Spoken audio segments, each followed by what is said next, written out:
On l'appelle le 8e continent ou la soupe de plastique. Situé dans le nord-est de l'océan Pacifique et découvert en 1997, il s'étend sur une surface d'environ 3,4 millions de km², soit près de 6 fois la superficie de la France. Il est peuplé de déchets en tout genre produits par l'activité humaine et de microparticules de plastique. Au cours des 40 dernières années, leur concentration a été multipliée par 100.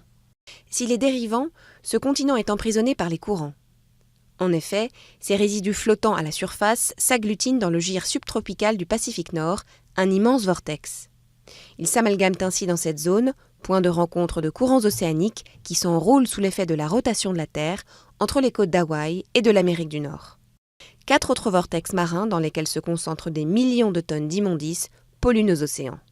Peu émergées, mais épaisses par endroits de plusieurs dizaines de mètres, ces plaques de débris terrestres ont des conséquences écologiques parfois insoupçonnées. Confondus avec le plancton, ces détritus en décomposition sont ingérés par les mammifères, tortues et oiseaux et obstruent leur système digestif.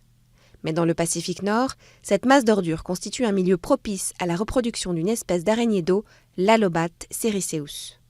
Cet insecte, capable de vivre dans un milieu marin, a besoin d'un terrain solide pour pondre ses œufs et ce lieu lui fournit un incubateur de rêve. Manne inespérée pour les crabes, les poissons et les oiseaux de mer, l'Allobate est, elle aussi, un prédateur qui affectionne le zooplancton et les œufs de poisson. En pleine prolifération, cet insecte menace aujourd'hui de déséquilibrer l'ensemble de l'écosystème.